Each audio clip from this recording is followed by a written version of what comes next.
اگلی بات،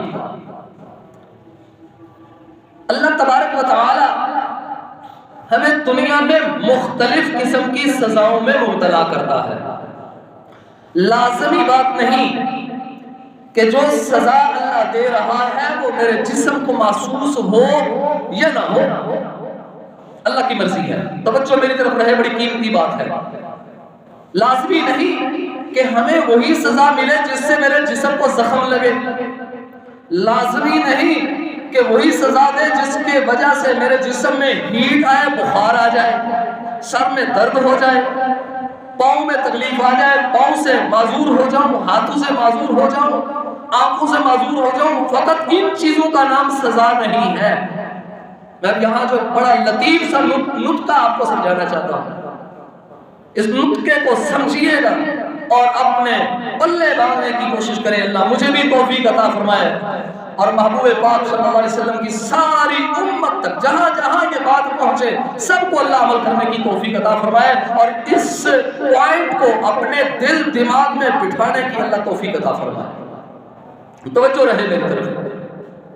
ایک سزا ہے بخار آ گیا، ایک سزا ہے سر میں درد ہو گئی، ایک سزا ہے جسم میں سے کوئی حصہ اپسیٹ ہو گیا، فالج آ گیا، ہاتھ سے معذوری ہو گئی، زبان سے معذوری ہو گئی، ناک سے معذوری ہو گئی، کان سے معذوری ہو گئی، آنکھ کی بینائی چلی گئی، ہاتھوں کی پکڑ چلی گئی، قوت گویائی چلی گئی۔ یہ سب تکلیفیں ہیں، ہاتھ پاؤں کام کرنا چھوڑ گئے۔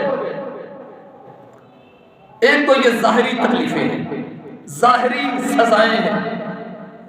اللہ پاک ان کا پابند نہیں ہے کہ اللہ نے ہماری ہر غلطی پر یہی سزا دینی ہے۔ اس کے برعکس ذرا غور کریں، ایک وہ بھی سزا ہے جو میرا اور آپ کا جسم محسوس ہی نہیں کرتا، غیر محسوس سزائیں اور بڑی خطرناک قسم کی، غیر محسوس سزائیں بڑی خطرناک قسم کی۔ ایک سزا یہ بھی ہے اللہ ایمان کو سلب کر لے، ایمان چھین لے، ایمان کی دولت کو اللہ واپس لے لے۔ یہ بہت بڑی سزا ہے۔ روئے زمین کی سب سے بڑی سزا یہ ہے کہ مومن مسلمان ہو، ایمان والا ہو، کلمہ پڑھنے والا ہو، اشہد ان لا الہ الا اللہ وحدہ لا شریک لہ واشہد ان محمدا عبدہ ورسولہ پہ یقین رکھنے والا ہو، لا الہ الا اللہ محمد رسول اللہ پڑھنے والا ہو، آمنت باللہ وملائکتہ وکتبہ ورسلہ والیوم الآخر والقدر خیرہ وشرہ من اللہ تعالی والبعث بعد الموت، آمنت باللہ کما ہوا باسمائہ وصفاتہ وقبلت جمیع احکامہ اقرار باللسان وتصدیق بالقلب۔ یہ عقیدہ ہو لیکن ایمان کی دولت سے محروم ہو چکا، پہلے یہی عقیدہ ہے، یہ ساری چیزوں پر ایمان ہے، اس کا یقین ہے، لیکن پتہ ہی نہیں اس کو چلا کہ اس کو اللہ نے ایمان سے محروم کر دیا ہوا ہے۔ یہ بہت بڑی سزا ہے اور یہ غیر محسوس اور خطرناک قسم کی سزا ہے۔ بس اس حالت میں اگر دنیا سے رخصت ہو گیا تو پھر اس کا انجام جو ہے وہ بڑا بھیانک قسم کا ہے، وہ جہنم کی شکل میں ہے۔ قبر جہنم کے گڑھوں میں سے ایک گڑھا یا جنت کے باغوں میں سے ایک باغ۔ تو جو ایمان سے خالی چلا گیا اس کے لیے قبر بھی جہنم کے گڑھوں میں سے ایک گڑھا ہوگا۔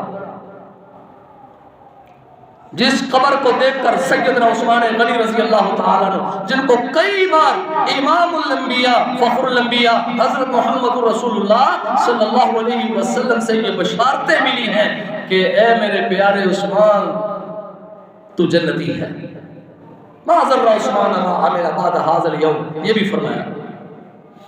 عشرہ مبشرہ میں بھی نام لیا، عثمان فی الجنہ۔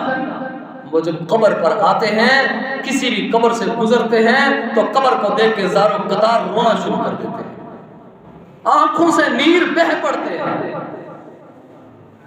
اسی ڈر سے کہ جب قبر کے اندر ہم نے آنا ہے تو ہمارے ساتھ کیا معاملہ ہوگا، اسی خوف میں روتے ہیں، ادھر دوسری طرف بشارتیں بھی ملی ہوئی ہیں، پھر بھی خوف زدہ رہتے ہیں۔ یہی تربیت تھی رسول اللہ صلی اللہ علیہ وسلم کی۔ تو بہرحال غیر محسوس سزائیں، توجہ میری طرف، ایک سب سے پہلی میں نے آپ کی خدمت میں عرض کر دی کہ غیر محسوس سزاؤں میں سب سے پہلی سزا ایمان سے محرومی۔